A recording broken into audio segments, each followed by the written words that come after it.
afternoon, everyone, and welcome to the Full Scottish with me, Gordon Ross, today.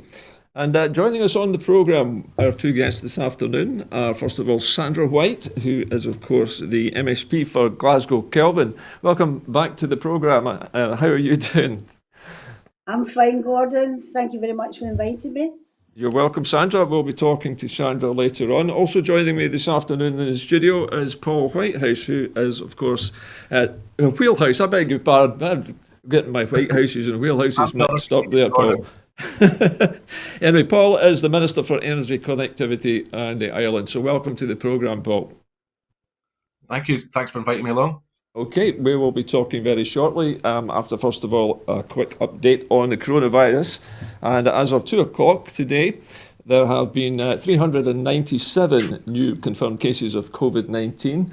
But the good news is there have been no reported deaths of people who have tested positive. 2,535,889 people have now received their first dose of the COVID-19 vaccination, and 434,941 have received their second dose. Over the Easter weekend, the daily updates will only provide headline statistics on new cases, deaths and vaccinations. The full statistics will be updated on Tuesday, the 6th of April. But since the start of the pandemic, a total of 1,826,274 people in Scotland have been tested. Of these, 1,607,442 were confirmed negative. 218,832 tests were positive.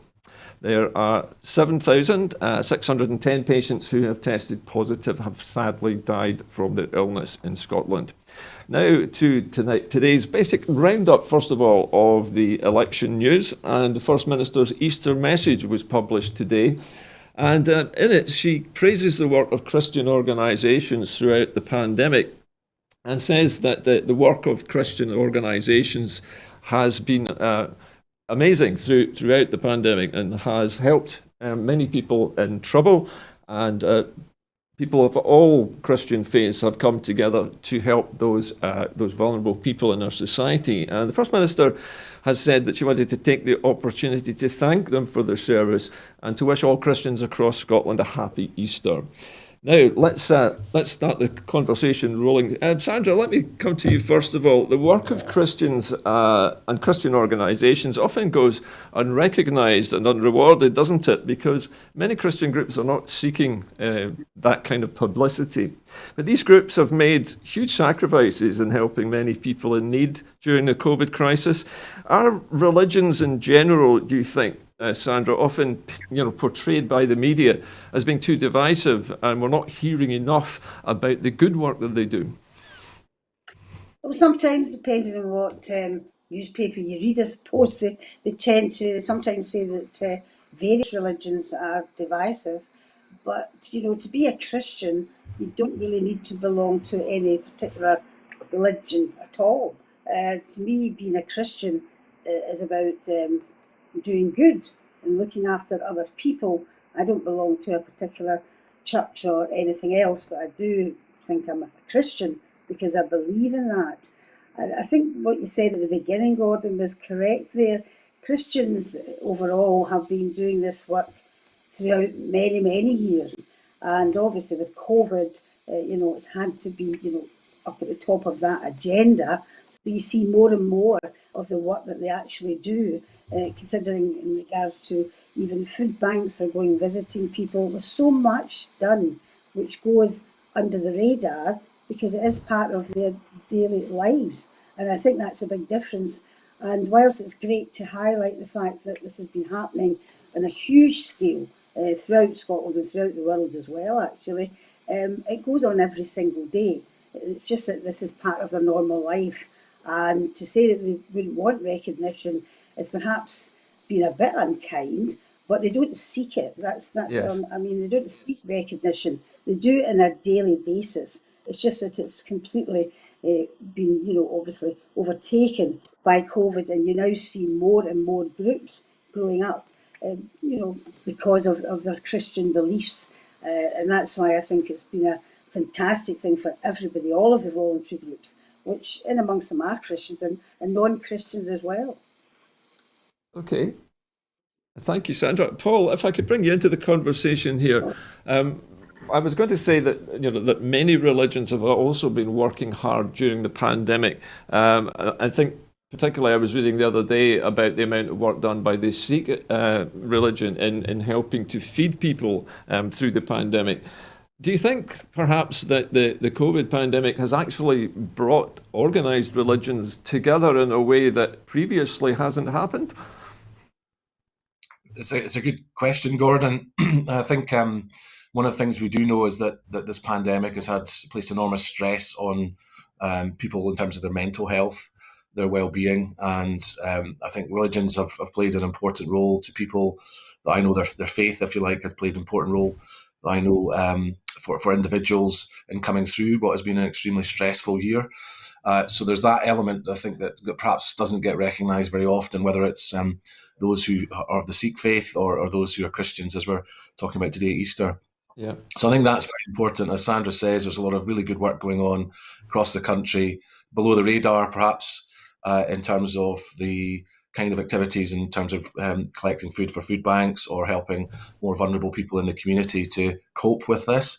I hope. I mean, I would regard myself as a Christian. I'm not a very good practicing Christian, so I should hold my hands up for that. I'm not a regular churchgoer, but like many, at times of difficulty, you kind of look to your faith to try and get you through.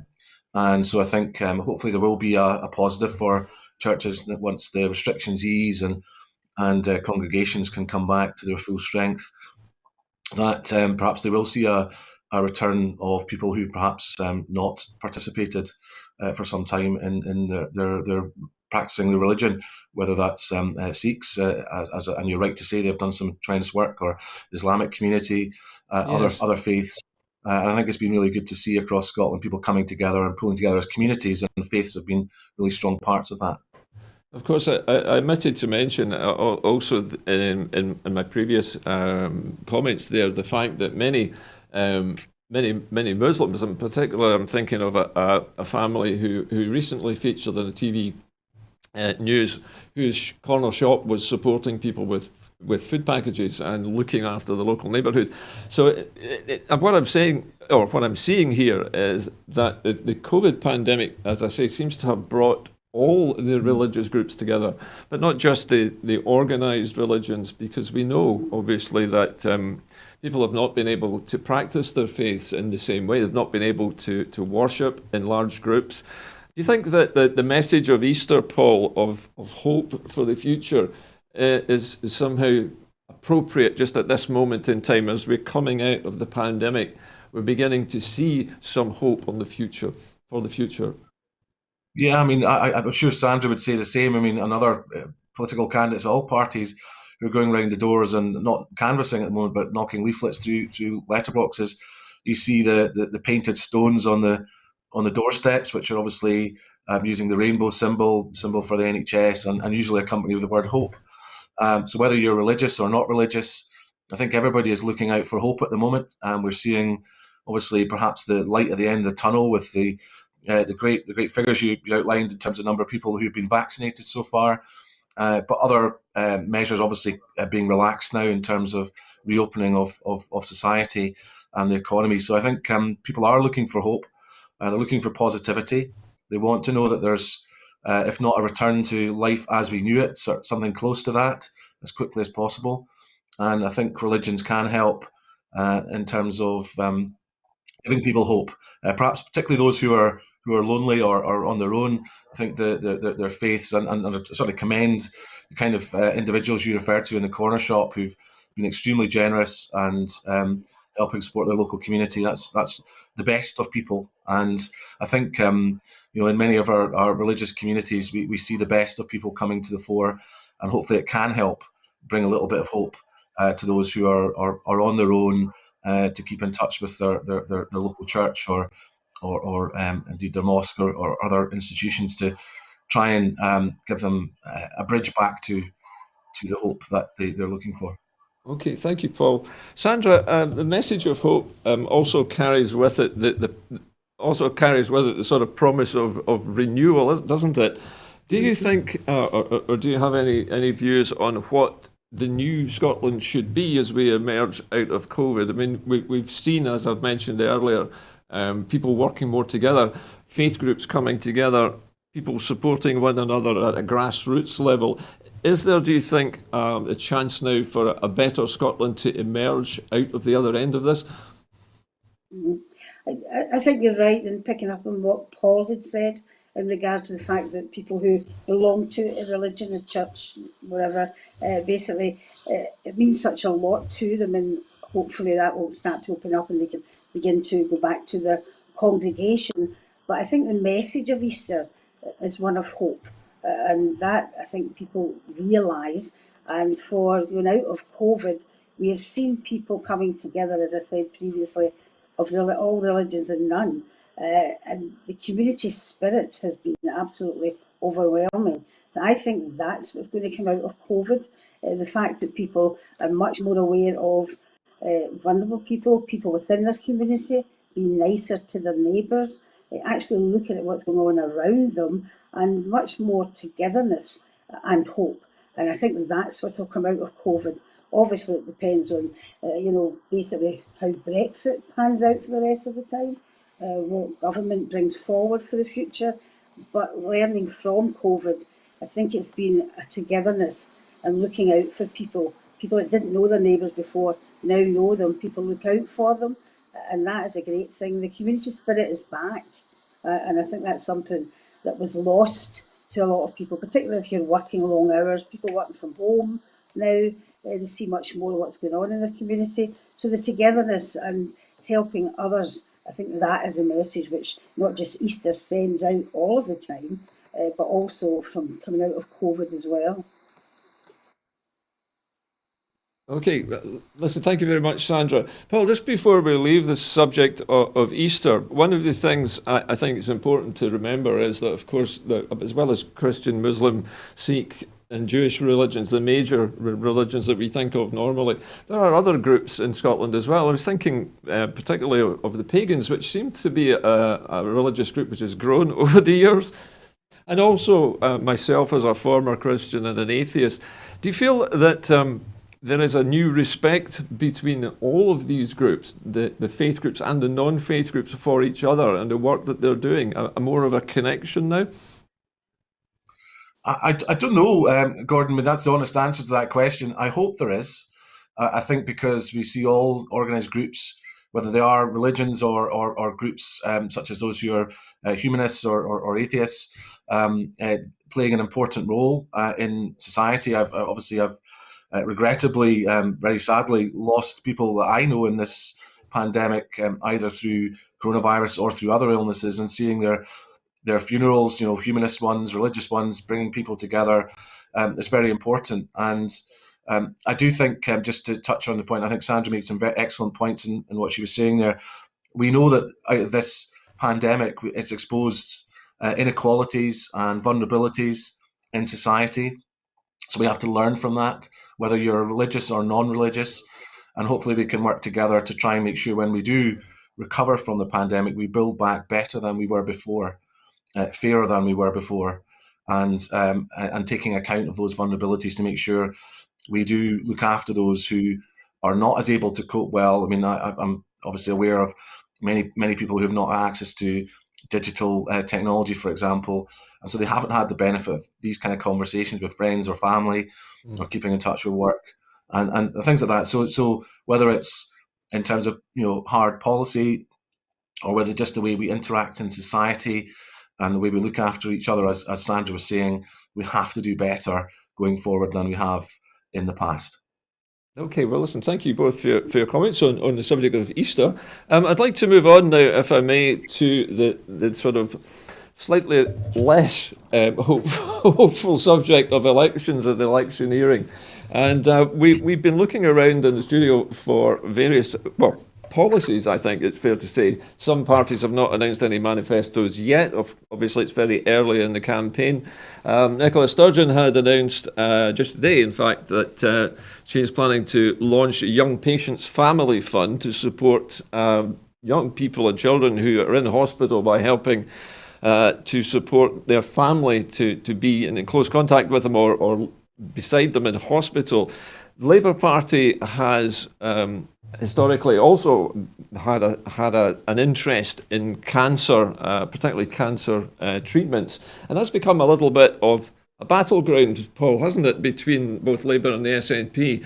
Since COVID has attracted a lot of attention away from a lot of these cancer treatments, these cancer hospitals, do you feel that there is a kind of political football being created here, partly by the Labour Party in response to this, and trying to, I suppose, accuse the SNP of taking their eye off the cancer ball? Well, I certainly recall in the leaders' debate there was last week a focus on that from Anna Starwer. I think it's been revealed since that the particular case study that you used was perhaps not necessarily representing if I can put this politely, not representing the truth of the matter in that particular case. But clearly he did raise a point, and I know it's something the First Minister is well aware of, as commented on a number of times in the Chamber, as Sandra will also be aware, around the need to try and make sure we do as much as we can to prevent anybody being undiagnosed with early stage cancer, because clearly, obviously, the earlier we can identify cancer in a patient, the better the prognosis will be, and the more progress we can make in overcoming their cancer. I'm really pleased to see, as someone who's 50 myself, that the NHS is still continuing with things like the bowel cancer screening program. I got my test kit through the post, and if my Does it come with a birthday card, Paul? Yeah, it was a wee bit late for my birthday, but I think that's to be expected with the coronavirus pandemic. But it has arrived, and I think that's really important. That kind of underlying what's going on, breast screening, cervical cancer screening. These sort of services are really important in tackling preventable cancers, in terms of at least preventable deaths from cancer, I should say. And as you know, many cancers are eminently treatable, and people can have long and productive lives living with cancer and the consequences of it. So I think it is a really important area. I hate to see it being politicised. In that sense, it's obviously a very sensitive subject for those families and those individuals Indeed. who are involved. I've had cancer in my own family, and I'm very lucky that my mum is with me today after she diagnosed with cancer, which was supposedly terminal cancer in 1991. So the NHS do perform miracles, and people can successfully come through cancer, and it's really important we do focus on that. So I think the commitment we've made as a government and party in this election to providing diagnosis centres across all of the health board areas is really, really important. And hopefully that is one area that we can get some consensus around. Thank you, Paul. Just before I bring you in, Sandra, there is another subject which the Labour Party has brought to the fore in the last few days, and that is Anna Sarwar's assertion that Holyrood had become a circus. I'm using quotes here. Do you think he's perhaps forgetting what Labour's role was over the past 2 years of Salmongate in actually fueling this circus that he talks about?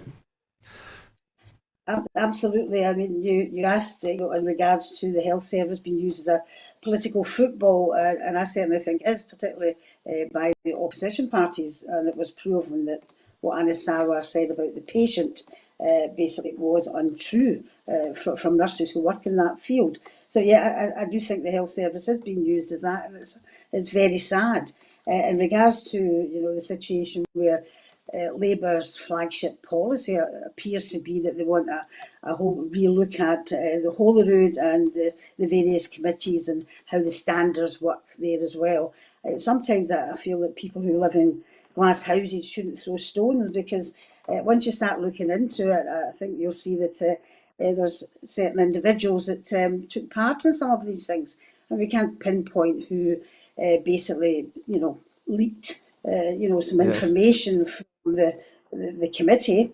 We don't know who leaked it yet, and I would hope that if he is going to pursue that, I mean, they won't be the government, obviously Labour, but if he is going to pursue that and it's taken on board by the Parliament, that'll be the first thing they look at. Because let's remember when Annie Wells from the Tory party gave an interview in regards to a private conversation, a committee that she was on, I think it was Equal Opportunities, she was sanctioned for a week.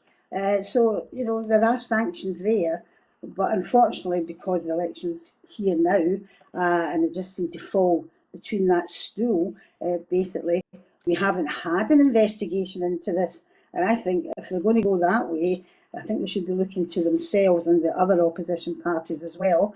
They may not like what they see once they start tinkering around the edges with, the Scottish Parliament and the legislation. And I think personally that should be the first thing they look at. Who leaked this information, which was so detrimental to the women who were involved in that particular unfortunate and, not just unfortunate, but terrible circumstances. So I think sometimes you maybe don't particularly want to just use sound bites. And I think that's what the Labour Party is really all about. Sound bites and trying to get their name and picture in the paper. It's not for the people or the Parliament. And let's remember, the powers of the Parliament are not exactly what we would want. We want more powers. But let's remember the Smith Commission could have given us it, particularly over employment law, which they're always saying about, more monies, and quite rightly so, more salaries for people. They refused to back that. So I think they should be looking at themselves before they start trying to tinker and blame others for what they see as something that needs to be looked at. Okay. Thank you, Sandra. Paul, another sub. Okay, Paul, just to sort of move on from this, the next subject we have actually on the agenda today is the COVID passports, which have been proposed by Boris Johnson's government for England and Wales. How do you feel about this, Bill? Do you think these COVID passports are just going to create a kind of underclass of people who haven't been vaccinated and therefore not able to do the things that people with passports can do? Well, there obviously is that concern about, how do you make sure it's fair for those who aren't able to have a vaccination, in terms of could be a potential for discrimination within such a system against those who haven't had, for medical reasons, perhaps the ability to be vaccinated. I think it's quite telling, actually, in terms of the nature of it. I was slightly worried given the cost of the test and trace app in England, the 37 billion and rising cost of that this is apparently being linked to another app, and that they propose to trial it in a couple of weeks' time in, I think, Liverpool and one other place. And there's also suggestion it could potentially be used for the Carabao Cup final, the semi-final of the FA Cup, the cup final itself for the FA Cup. And those potentially could be super spreader events if they get this wrong. So I think it's perhaps being done in a bit of a rush. It's I can understand the desire to get the economy back up and running and to have people return to normality as soon as possible. And we'll wait and see further detail. But it's slightly worrying. I've seen in my own role within Scottish Government engaging with UK ministers on issues like transport around coronavirus. Quite often the initiative comes before anyone's thought about the detail. So And you feel this is too much of an experiment, Paul, and then perhaps they should take this a bit more slowly? Well, I think yeah, a bit of caution and getting the detail right before you actually press on, even with a trial, I think would be right. I mean, we don't know enough about what is proposed by Mr. Johnson for this particular proposal around vaccine passports. I know vaccine passports are used internationally; they're a known phenomenon, but it's about getting it right for the circumstances and making sure that actually any technology that's linked to it. So the worrying use of the three-letter word app, sort of APP, and given the failure of the equivalent system in England in terms of test and trace, I think is a concern because they haven't got a great track record on that. So if I was a citizen in England or Wales, I'd be slightly nervous and wanting to make sure the UK government have got that detail right before they press on with a policy to make sure that it's not going to end up costing them dear and perhaps another need for a lockdown later on down the line. Okay, well, thank you, Paul. Sandra, our next subject this afternoon is with regards to Northern Ireland, and you probably have seen the recent unrest there on the television. Now, many people, I think, in the UK are a little bit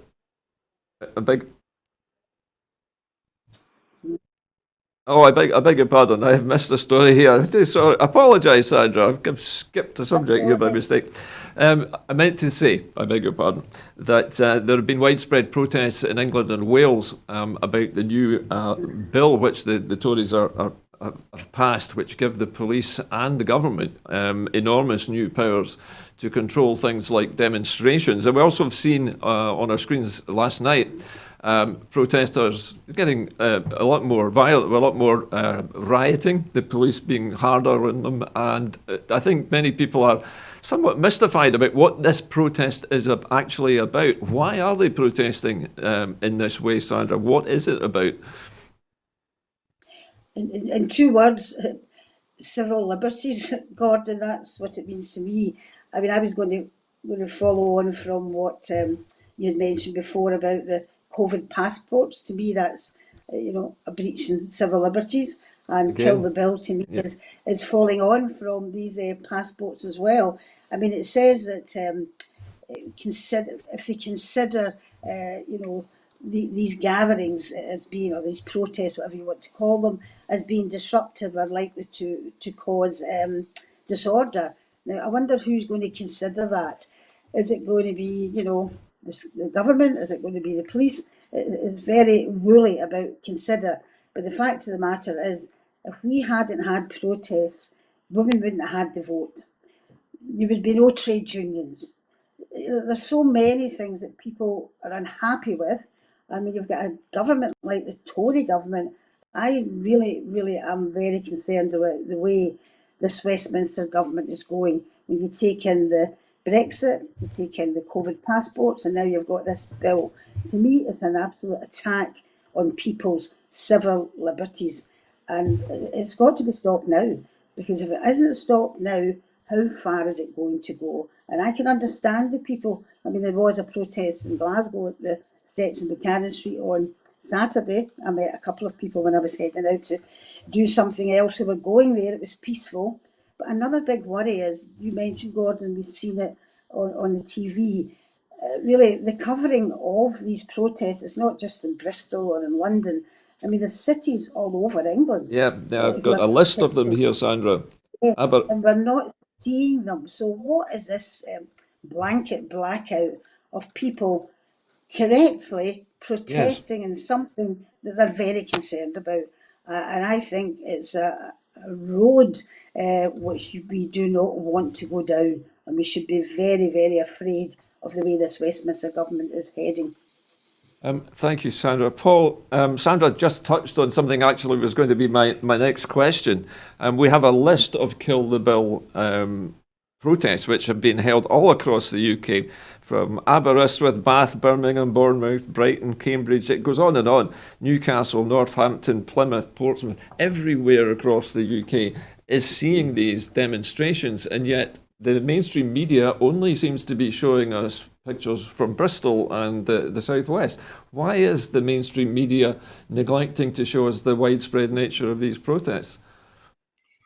I don't understand, Gordon, why that's the case. This is a big story, and it has profound implications for, as Sandra's saying, for civil liberties. If you just think around the range of things in the last decade or so or more that have been very, very important in terms of expressions of public concern around, whether it's the Iraq war or whether it's around climate change marches, which, I mean, nobody can argue those are a danger to Parliament or a danger to society. These are marches around peace or around tackling the climate emergency that have helped move policy along. They've helped shape policy. Recently, some of my constituents from DR Colin, a seafood business, were protesting the lorries outside Westminster. Would these people now be arrested under this bill? It certainly seems that way. And as Sandra's saying, it's a real attack on civil liberties. And she's right to highlight that the importance of movements such as the suffragettes and others who've managed to move on democracy in this country. The UK cannot simply go around the world telling everyone else that they should emulate the mother of parliaments, as they refer to Westminster, and then do this at home. So it's a shocking sort of state of play to think that a country that had been regarded as a democracy by most of the world is now trying to clamp down in this way without any real justification, in my view. We're actually seeing more damage to democracy and civil liberties from the Tory government in areas like this than terrorists have achieved. If you think about it that way, the terrorists haven't stopped people coming to the streets to express Indeed. their views. The UK government seemed to be determined to do that. It's interesting, Paul. I read also that Jeremy Corbyn, the former leader of the Labour Party, was speaking to a crowd in Parliament Square. Now, that particular event has not been shown on our screens at all. Mr. Corbyn's words have barely been reported, and we've not really heard anything much from Keir Starmer on this subject either. Why is the Labour Party so reluctant to acknowledge that this is an actual problem? Again, I'm at a loss really to explain Keir Starmer's actions in a number of areas of policy. And this one, I would have thought it'd be the job of the opposition to scrutinise and to highlight the failures in the legislation, the potential attacks on civil liberties. As Sandra says, the Labour Party, has obviously a strong link traditionally to the trade union movement. And here we are potentially seeing a step being taken by a Tory government that I would have thought the Labour Party would see as an anathema to their own agenda.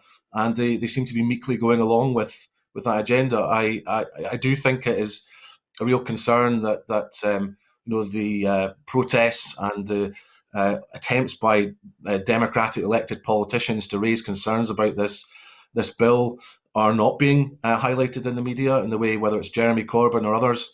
And I think it's really for Keir Starmer to explain why he is turning into a pale shadow of the Tory party in modern times, as he seems to ignore what is a move by the Tory government that should be of a concern to all of us in opposition parties at Westminster, and to ensure that civil liberties and the right to protest when people have a disagreement with the government of the day should be maintained.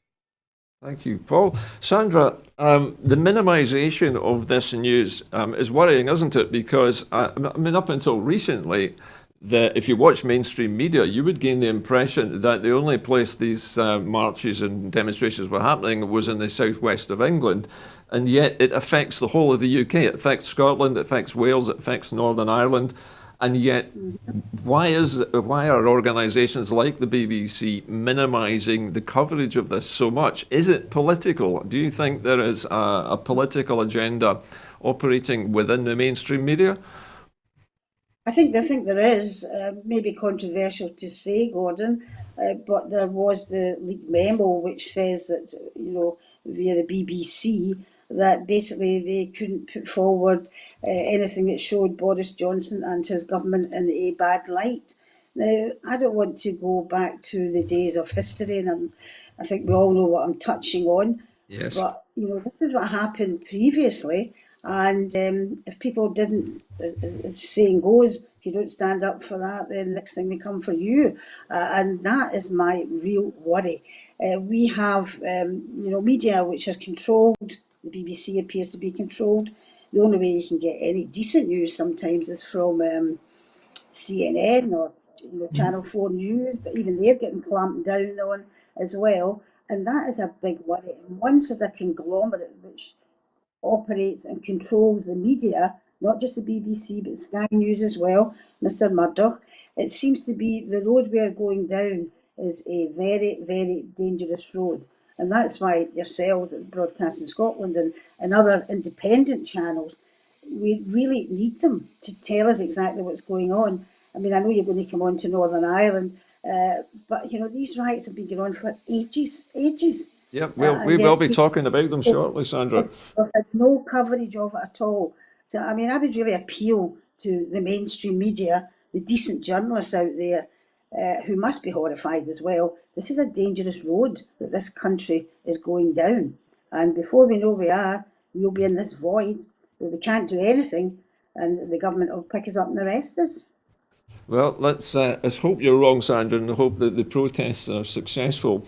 Now, I unfortunately rushed into this story earlier on by mistake, but our next subject is Northern Ireland, and Stormont's First Minister has joined calls for calm after riots in Belfast, urging young people not to get drawn into the disorder. Now, the riots in Sandy Row followed 4 consecutive nights of disturbances in the Unionist waterside area of Derry, and loyalists and Unionists have argued that post-Brexit trading arrangements create barriers between Northern Ireland and the rest of the UK. Now, Paul, if I could come to you first of all, I mean, this is an obvious problem. The Unionists in Northern Ireland argued loudly, in fact, before Brexit, that Boris Johnson's plans would create a border between Northern Ireland and Scotland, exactly the thing which the Unionists said that they could never stomach. And now we're beginning to see the fruits of this policy of Boris Johnson's. Can the politicians in Northern Ireland contain this problem? And do you think it's likely to spread? Well, I suppose the first thing I should acknowledge, I was born in Northern Ireland, believe it or not, and I suppose I would be classed by others as coming from a Unionist tradition. Before I moved to Scotland, I was only 3, but my family were Unionists at the time. I'm glad to say there's been progress on that front within my family. But it's certainly a really, I suppose, a poignant time of the year, given that the Good Friday Agreement is obviously the pivotal Yes. breakthrough that we've had in the history of Northern Irish politics, and a tremendous achievement, talking across all political, religious divides, coming together, and and obviously with significant support from the United States and others in brokering that deal. And it's a real concern that obviously there has been, I think, deceit on the part of the UK government in terms of they've taken people down the garden path on Brexit, on issues such as trade, giving false assurances to unionists, giving false assurances to nationalists as well in Northern Ireland around Brexit arrangements. And it clearly has caused significant damage to the peace process.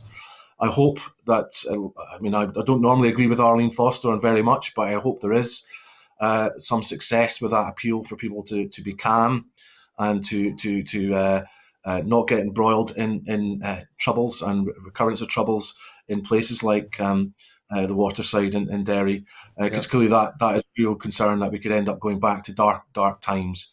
And there's obviously been great progress in Northern Ireland since 1998. Obviously, hope for more progress to come in Northern Ireland in terms of its economy. It's obviously got a lot of growth to do to catch up with the Republic of Ireland in terms of prosperity levels, or indeed to other parts of the UK. So I wish everyone back in Northern Ireland all the best, but I do think we need to have calm. But this does come down to the way in which the UK government has used people as pawns throughout the Brexit process.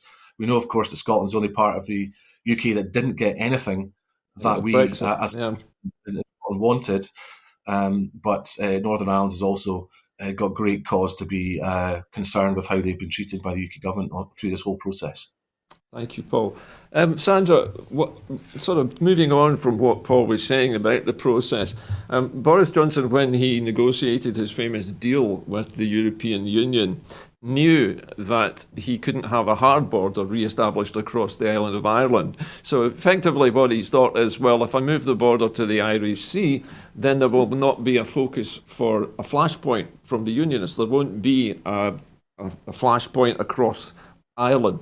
And the best that the Unionists could do if they want to protest about a barrier or a boundary would be to go down to the seaside on the east coast of Northern Ireland and throw stones at it. Do you think that he's just been cynical and he doesn't really care whether trouble starts in Northern Ireland as long as it doesn't happen on the border? I don't even think Boris Johnson knows what he's talking about. He talked about the Irish Sea. I mean, we had the situation where he wants to build the bridge over, or under, sorry, underground tunnel, etc., with the Beaufort Dyke, with the ammunition. Maybe he thought they would go down there and throw stones at that. I don't know. But I do think that Boris Johnson is full of sound bites. He hasn't a clue and he doesn't care. I'm on the health committee, and the amount of SIs, as we call them, that come through that committee is phenomenal.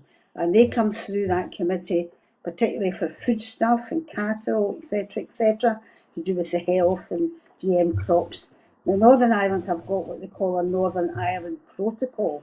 That was brought in, and it means obviously they're classed as part of Europe and part of the UK. And actually, it's not called the UK anymore, it's called Great Britain because it's deemed as a third country in that respect.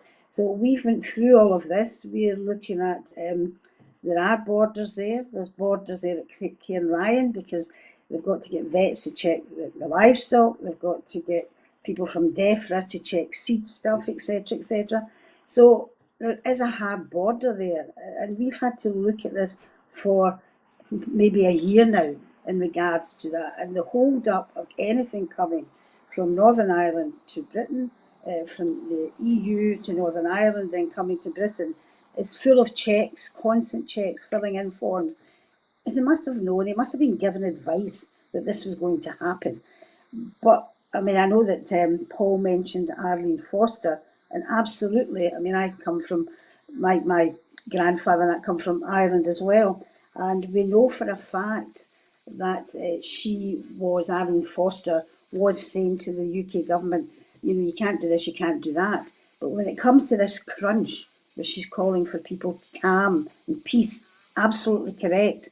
Yes. But really, the onus should be on the UK, the Westminster government and Boris Johnson for making such a mess of this. There is a hard border now, and they have to be honest about it, and they have to talk about this, because unfortunately, it won't go away. I think the only saving grace is that Joe Biden is very aware of what's happening in Ireland, and certainly America keeps an eye on that. So maybe they will be the peacemakers here, go back again, you know, something like that's got to happen. Because unfortunately, I don't think it will stop whilst we've got this Brexit and the Northern Ireland Protocol in place at the moment.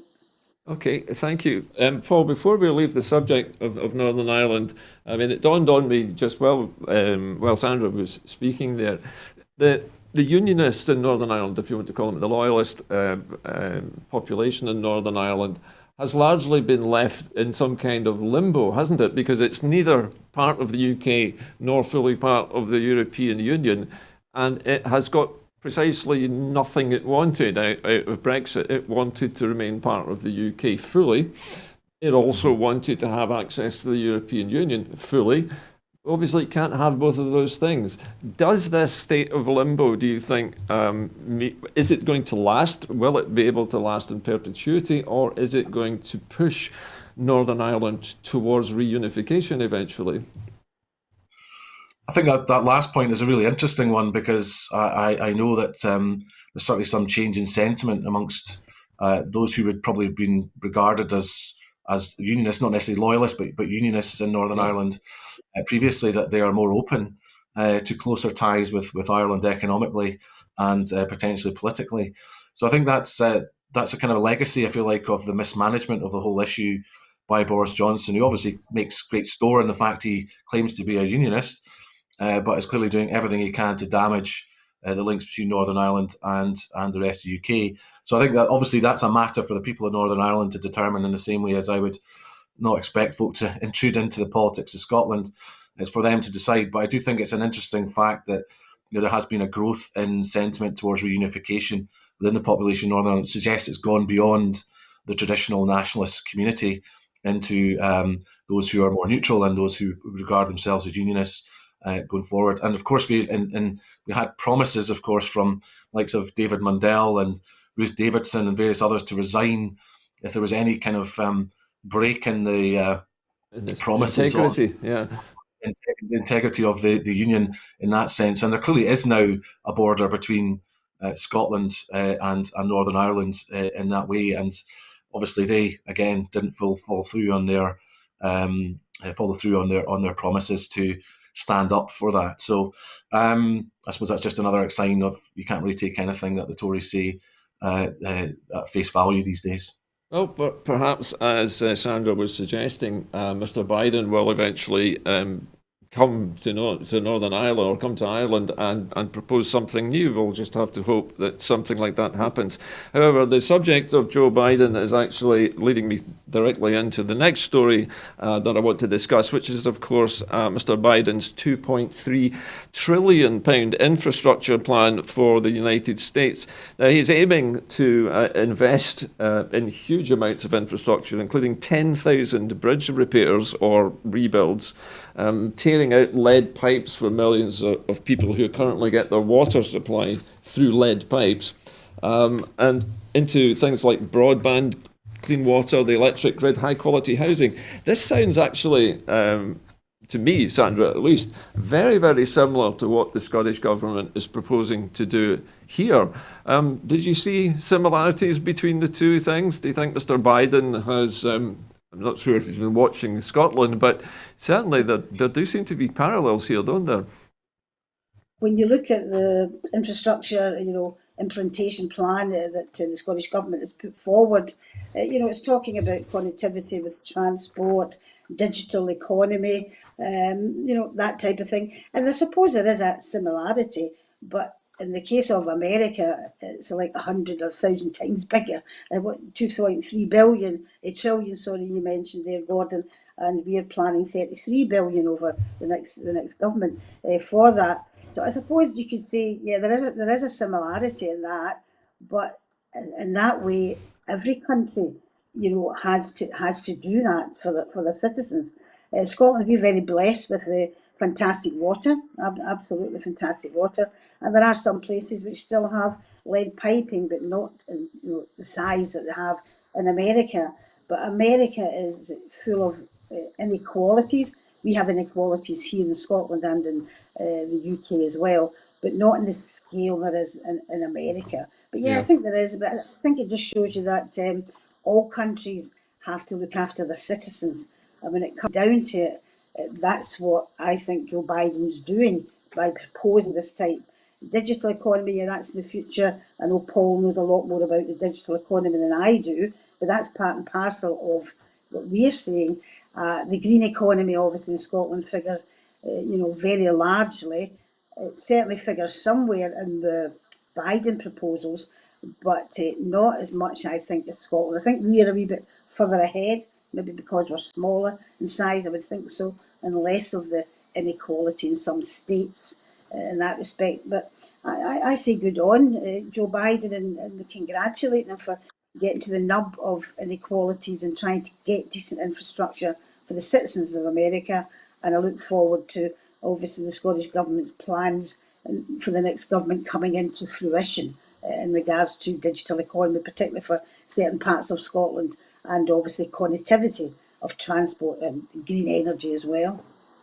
Okay, well, thank you very much for that, Sandra. Leading on from what Sandra has said, Paul, I noted from the press release from the Biden administration that it is proposing broadband access for some 35% of rural Americans who don't have the service at the moment, and building or retrofitting 2 million housing units and veterans hospitals to upgrade and build new public schools.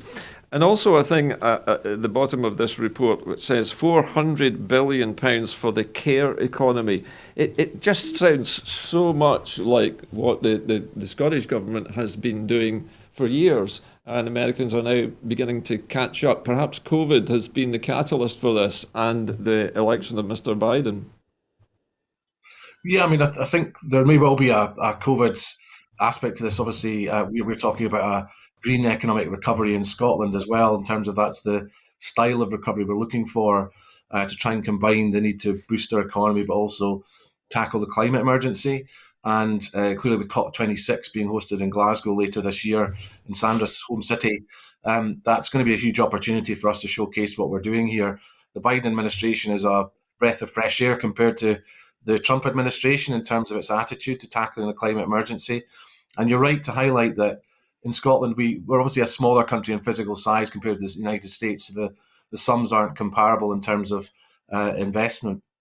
But we know that in 2020, I'm proud to say that we were able to produce the equivalent of 97% of the electricity that Scotland needed as a country from renewable sources alone. while exporting other electricity to the rest of the UK. So we are a powerhouse of supply of electricity within a GB context. We have prospect for a growth in the hydrogen economy in Scotland that could by 2045 be worth 25 billion per annum to our economy in terms of being a net exporter to the likes of Germany, Belgium, Netherlands and the rest of the UK, where they'll need vast quantities of hydrogen to decarbonise their industrial base. So, we are very well positioned as a country. Just the average offshore wind farm in Scotland would probably cost £2.5 billion to build. And so it starts to give you a kind of sense of scale as the kind of investment that's coming in to support the green and renewable economy in Scotland. And it's a really exciting opportunity for Scotland to build back better and to boost sustainably economic growth, but through growth in renewables. And that's not even to mention areas like heat, where we know we'll need to spend as a country 33 billion on decarbonising our heat system by 2045, and much of that will be in the next decade.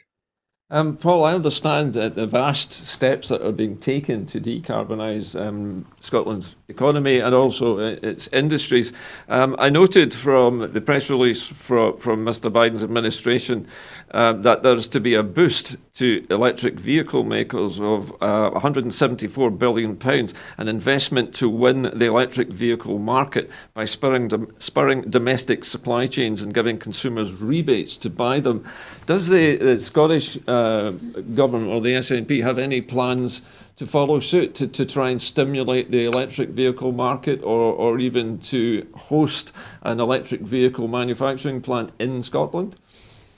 Well, the latter point, we would very much want to see that happen. We, of course, do have Alexander Dennis Limited, who are based in Falkirk, who just received the largest ever order for electric buses, partly funded by the Scottish Government just last week. So I think there's 126 new buses being built by ADL in Falkirk on the back of that. Now, we are seeing incentives that are already in place, and we provide grant funding to Energy Saving Trust if anyone's interested in that, to provide with them with either loans for buying electric vehicles, or indeed grant funding to help input the electric charging infrastructure at their house to be able to charge their vehicle. So there are already a good suite of programs that we already have in place, and Michael Matheson, the Cabinet Secretary, has been pushing that really hard, because transport is an area of the economy roughly accounting for about a quarter of the energy we use, but almost 40% of the emissions we produce as a society. So we've got to do something significant there. And so we are not the host to the largest manufacturers, and obviously in terms of car manufacturing is largely located elsewhere. But we do now have at the Michelin Innovation and Science Park in Dundee companies like Arcola that are able to retrofit vehicles with hydrogen fuel cell technology. And we are investing in research in that area as well, because we do believe that transport decarbonisation is one of the biggest tasks we have available to us. And of course, we moved earlier than the UK government on this, but we now have alignment between the UK government and ourselves in terms of getting rid of fossil fuel vehicles by 2030. And that's going to be really a big trigger for individuals, households, businesses to switch over to more environmentally friendly transport, and to help cities like Glasgow and Edinburgh to address issues like air pollution as well. So it'll be hugely significant for improving air quality in urban areas too. So there's a real positive that comes off this, not just in helping support tackling the climate emergency, but helping address issues like asthma and other lung conditions and heart conditions that are affected by pollution. Well, I'm old enough to remember when Scotland had a car manufacturer at Linwood in the 60s, and of course remember what happened to that. Is there, do you think, the possibility, even if it's a remote possibility at the moment, of a company like Alexander Dennis diversifying maybe first of all into, let's say, for example, electric taxis? I know that there are companies which do this.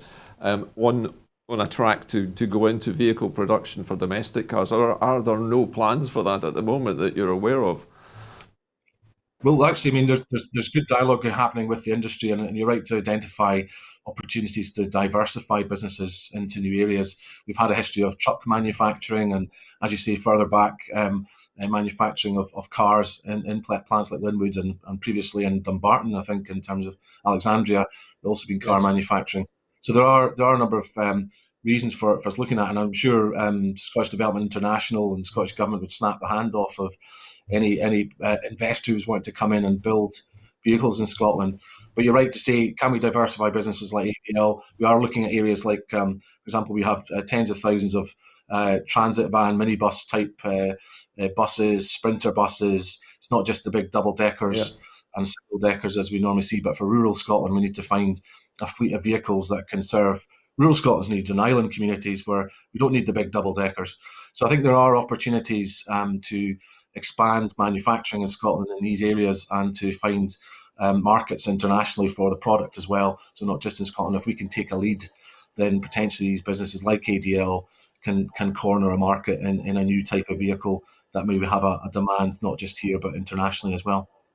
Okay, well, listen, thank you very much. A very fulsome reply, Paul, and there is obviously hope here for a transition towards a green future. Our final story or our final subject this afternoon is in Egypt, where we've seen a fleet of bizarrely decorated vehicles ferrying hundreds, I think it is, of mummies, the remains of mummies, through the streets in Egypt to a new permanent home. Now, it's interesting for me because we know that Egypt has a fascinating history, and preserving these kinds of artifacts very difficult, isn't it? Sandra, were you interested to see this fleet of mummy mobiles travelling through Cairo to this new repository where they're now going to be stored? You've coined a new phrase here, Gordon, mummy mobiles. Sounds quite catchy in that respect. I've got a great interest in archaeology. I just love reading about it, and if I was able to visit, there's such a lot I'd love to have a look at the Nile and the Jordan Valley and places like that as well. I think it's great. It's fantastic when you look back on how these tombs were raided and the pyramids and all of these artifacts were ruined, destroyed and stolen as well. To be able to have them in a modern museum where that can actually be preserved, I think it's marvellous, and I really look forward to being able to go and see them one day. It's something that is Egypt's history, Egyptian history, and how they preserved it is, we're still looking at it when you think about it. It's amazing, and yeah, I think it's great, absolutely great. Okay, well, thank you very much. We're getting close to the end of the programme, but just before we close, Mr. Swinney, John Swinney, the Deputy First Minister, has been today urging the country to enjoy the latest easing of COVID restrictions which come into force, but also to stay local and stick to the rules. Paul, just before we close the show out today, do you have a particular message for our viewers today with regards to COVID and enjoying the Easter holidays? Yeah, I mean, I was just going to add to Sandra's comments that maybe there'd be some interesting number plates in that cavalcade, like Ramses II number plate, SETI 1, so Yes. DVLA will.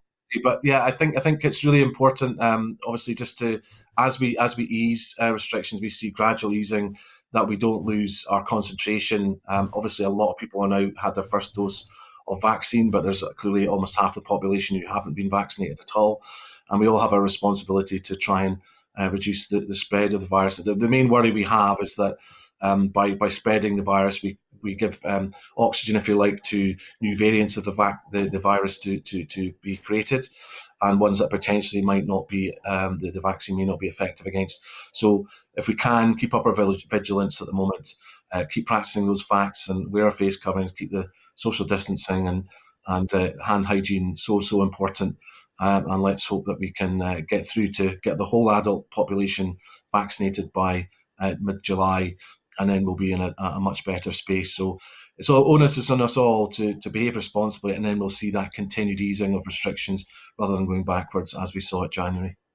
Okay, thank you, Paul. And finally, and briefly, Sandra, if you will, Mr. Swinney has also suggested that with the garden centres open, we should spend our Easter holidays in the garden. Will you be in your garden, Sandra? Well, I don't have a garden. Oh, that's a shame.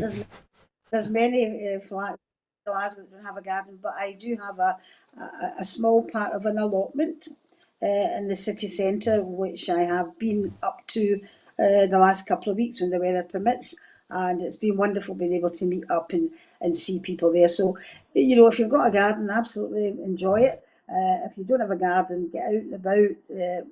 There's some amazing sites in Glasgow that now that we can get out with our area and not be stuck in the house type thing. You can travel a wee bit more within the vicinity of Glasgow, and you'll see some fantastic sights. But certainly that's what I've been doing anyway, getting out and about. So look forward to my tatties growing a wee bit in my allotment. Okay, well, listen, we'll leave that on the subject of the success of Sandra's tatties. But anyway, just before I leave you all today, I just wanted to remind our viewers that we are still holding a major crowdfunder for Broadcasting Scotland. So if you'd like to become a regular supporter of Broadcasting Scotland for just £5 a month, you can do that. If you'd like to make an individual donation, or if you'd like to volunteer to work at the studio, you can do all of those things by following the instructions at the bottom of your screens now. But I'd just like to thank both my guests, Sandra White and Paul Wheelhouse, for being such excellent guests on the Full Scottish today. And we'll see you again next Sunday for another edition of the Full Scottish. But from the three of us and all of us at the studio, very good afternoon to you. What distinguishes Broadcasting Scotland from a website or blog, apart from our brilliant programmes, Hi there, I'm Gordon Ross. are the costs we face to enable us to produce those programmes. These costs are significant and ongoing. However, our facilities are able to do so much more if only we had the staff.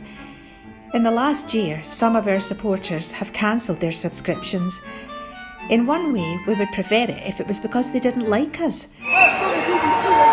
rather than it being because of the financial pressures which we are all under because of COVID. The really positive outcome of our fundraiser is that at a time of economic challenge in Scotland, we will use your donations to create jobs and in a small way contribute to improving the Scottish economy. If you want us to be Scotland's independent broadcaster, able to provide an alternative mainstream television platform, then please support us. Scotland is going to be an independent country. Just imagine what we could do if we had even 1% of the BBC Scotland channel's budget. Imagine. And then please consider turning your imagination into reality. Please support us if you can afford it.